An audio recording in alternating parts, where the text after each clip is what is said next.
কবি নজরুল ইসলামের একটা কথা ছিল কিংবা একটা লেখা এরকম ছিল, আমি জানি চিরজীবন আমাকে কাঁদতে হবে, কারণ আমি যে তোমাকে চেয়েছি।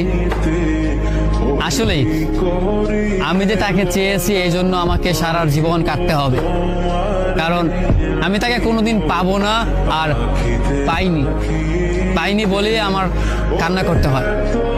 তাকে আমি প্রচন্ড ভালোবাসি বলেই আমার কান্নাটা আসে, তাকে আমি আমার করে পাইনি বলেই আমার কষ্টটা হয়।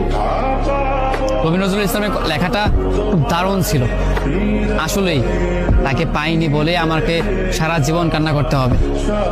যদি সে আমার এই ভালোবাসাটা বুঝতো, আমার এই অসীম ভালোবাসাটা বুঝে আমাকে একটু বলতো যে আমি অন্যদের মতো কখনোই তোমাকে ছেড়ে যাব না, তাহলে বিশ্বাস করুন পৃথিবীতে হয়তো আমার চাইতে সুখী মানুষ আর কেউ হতে পারতো না।